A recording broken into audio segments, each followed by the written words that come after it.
A proud moment indeed for Team India. The first dressage goal for India in the Asian Games. Divyakriti Singh created history as the first woman ever to win an equestrian medal.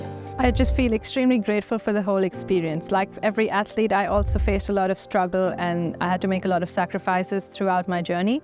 But I can look back at it with a sigh of relief now, and I'm really grateful for the whole journey. It taught me so much. It gave me so much experience, and I'm really excited for the road ahead.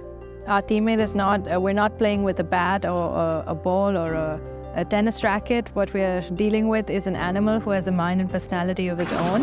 Horses have good moods and bad moods just like humans, and they are our teammates. So it's our responsibility to really have them trust us and have us have complete trust in them. I started this sport because for the love of horses. Of course, I love the sport, but horses are my passion, and horses are the reason that I even pursued this as a career. And when I started out, of course, I was really fond of all aspects that came with it. But when I did the intuition course, I developed an understanding, deeper understanding of how horses feel and how horses behave. Like I said, my teammate is a horse, so to really understand my horse inside out, I think intuition process helped me a lot. It helped me get the right thought at the right time before my competitions. So there have been so many instances, even at the Asian Games, where I felt that my horse needed a little bit of a cool down. When we were in China, it was really hot.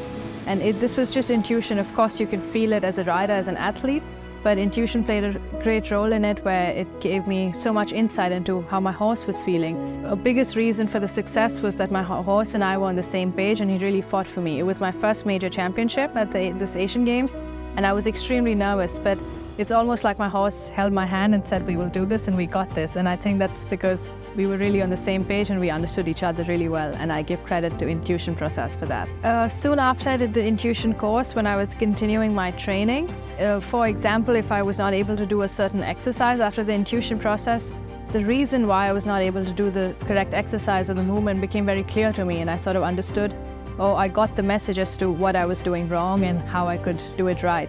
And even when my horses are flying to the Asian Games or traveling, I have a lot of peace in my mind, because I know that if there's something wrong, if they're uncomfortable, I would sense it.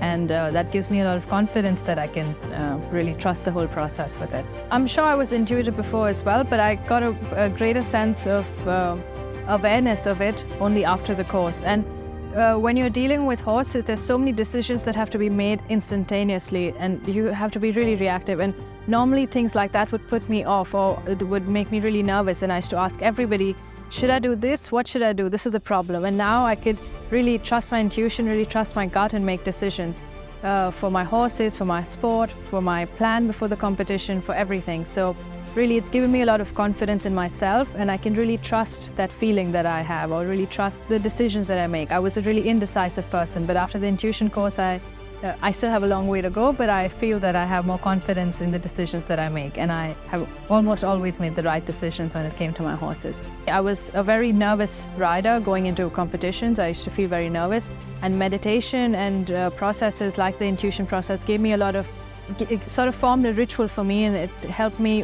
develop my mental toughness. In this sport, you're dealing with animals, so there's a lot of things that are outside your control. No matter how much you can plan and pre-plan everything, there's things which are bound to happen, because they're horses, they can get injured, they may not feel very well that day. So there's a lot of uncertainty, and there's a lot of things which are not in your control. So the ability to just have that belief that, okay, what's in my control, I will focus on that, and what's not in my control, I'll surrender, is also, I think, a really important lesson that I've learned. I do the meditation every time before a competition. I have also done the Sahaj Samadhi, and I do plenty of outer-lowing meditations like Blossom in Your Smile, and just hear some bhajans before entering the arena, and really focus on my breath, and that keeps me really centered and grounded, and it helps me a lot to stay calm, because in our sport, even when our horses are afraid of something, or insecure, or they don't feel very confident, suppose near loud music or big screens with videos going on, it can affect them.